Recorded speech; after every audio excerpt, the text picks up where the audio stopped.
Hi everyone, and Happy New Year! Happy 2022 to you. I hope that you all had a really good coming into this new year.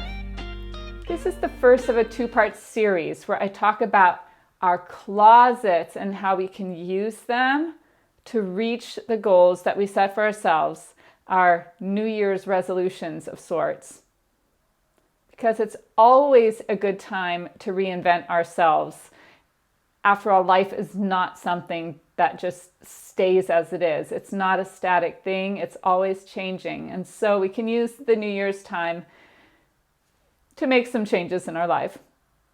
I'm Lisa Marie Armstrong, sustainable stylist, mindset shifter, and founder of the Sustainable Style Academy, where I help the overwhelmed closet owner transform into a sustainable style champion.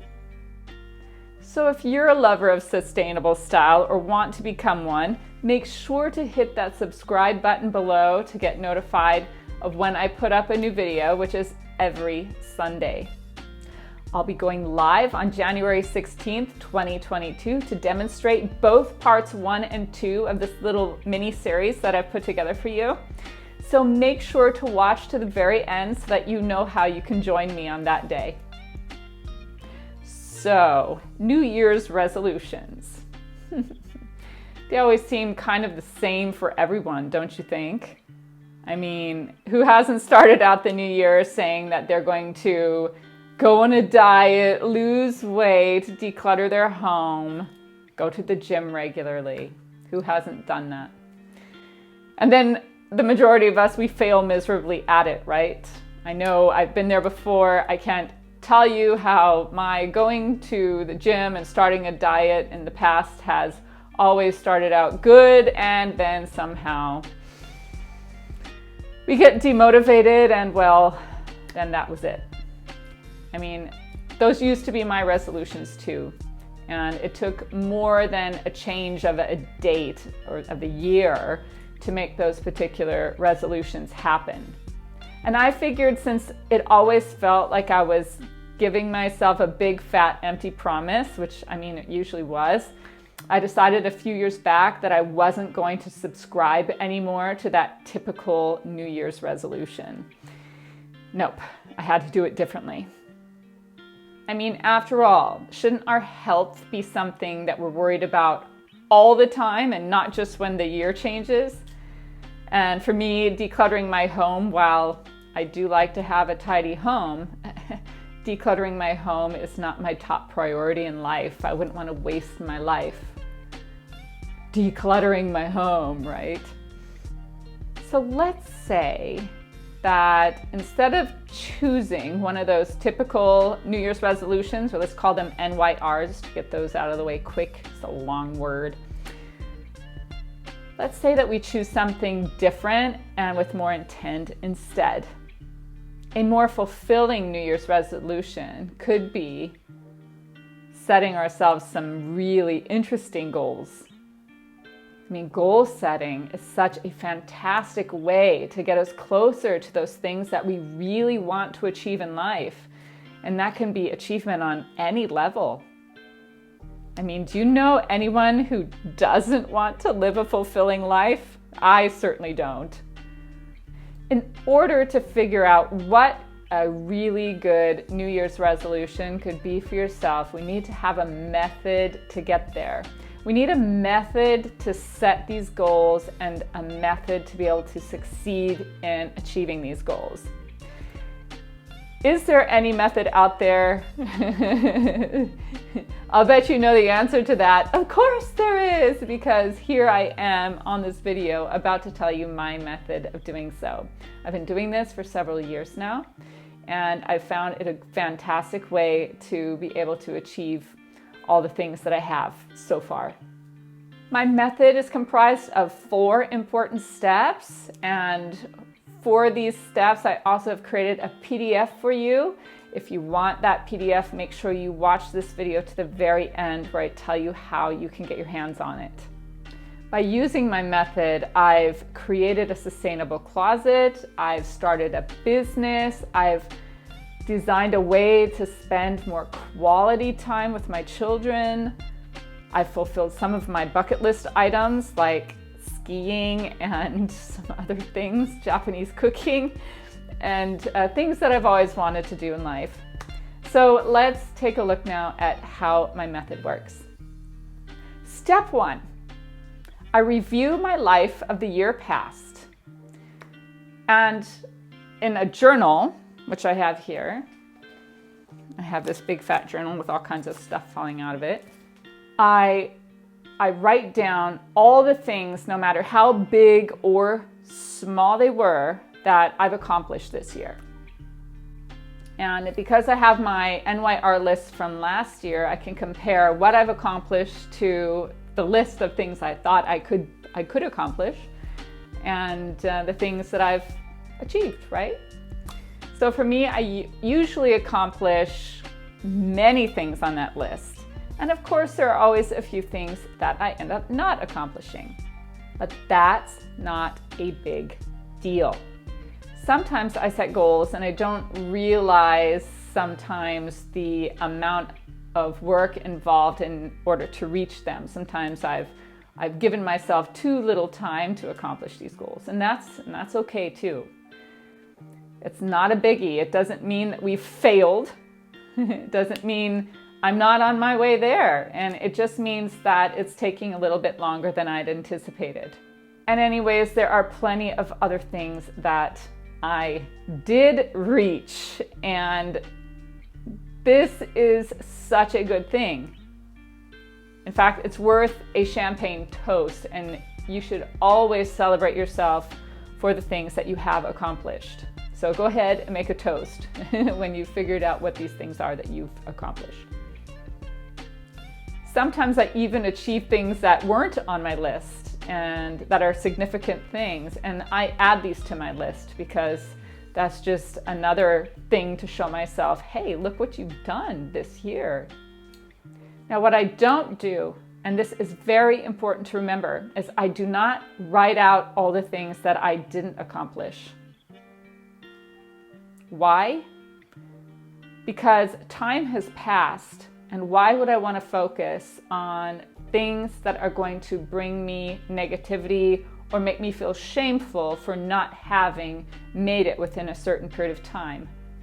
Life happens sometimes, and sometimes we can't get to everything that we want to do. But focus instead on the things that we have accomplished. You have a new year ahead of you. I have a new year ahead of myself, and so the slate is clean and free to fill with new things that we can get done. So if there are things that you didn't accomplish that you feel like you wanted to accomplish, then first reevaluate that item and think about whether or not that still matters to you or not, because we change as the year goes on, and sometimes those things that we thought were important aren't as important as we thought they were anymore. So reevaluate those things, and if those are still a goal that you'd like to achieve, then make sure you put it on the list for this new year. So here's the brand new year for you, a whole new time frame to be able to work with. It's all yours, and all possibilities are open. Step 2, think about all the things that you would like to accomplish this year. For me, these goals need to be reachable, tangible goals, because otherwise I might get frustrated as I go through the motions of trying to achieve it. Yes, things can be more challenging goals. By far, that is really important to step out of our box and out of our comfort zone. That's how we grow. But to make sure that I can actually have steps that can actually get me to this goal is really important. So make sure you consider that as well when you're thinking about the goals that you'd like to achieve. So I usually come up with about 10 things ranging from challenging to simple, and I make these my New Year's resolutions. These goals can be business goals, family goals, personal goals, Our lives are multifaceted, so we can have goals in different areas of our life. So take some time to do this and write those things down. Step 3, set steps for each one of your goals. I write down 2 to 3 steps that I need to take to get myself to that goal. Now, usually it's 2 to 3 first steps that I could take, and the other steps become more apparent and more visual as time goes by and I start to see the path. So this is going to be the same for you, I'm sure. So choose 2 to 3 goals for the start that will start you on your way, on the path. These could be anything from making a phone call, doing some research, setting up an appointment, getting educated, or something along those lines so that I can reach my goal. The key to doing this right is to make sure the steps are small, manageable, doable. If my goal is to learn how to cook Japanese cuisine, which was one of my goals that I achieved last year, I'm not going to make my first step how to cook a full-blown meal, because that is super ultra complicated. So why would I do that? I don't want to lead myself down the path of frustration and give up. Instead, I'm going to choose something like watch a YouTube tutorial on how to make sushi rice and dashi, 2 of the most important things in Japanese cuisine. Think about what those first steps could be for you, for your goal, and plan those out. Step 4. I put my first steps as appointments in my calendar. This creates the time to actually do it. Because I can tell you, the biggest thing that will come between you and your goal is the lack of dedication and motivation. That's how it is for me. So I find that by putting these steps as appointments in my calendar makes it more real and actually makes me accountable for getting it done. It's also easier to feel motivated to do them because we've actually planned a block of time out in our lives where we can actually focus and do it. Each time I complete an appointment, I put the next one in to make sure that I continue along the path to getting it done. So now you can go set your appointments for these steps. And that's how it's done. That's it. Yeah. That's it. That's the goal setting.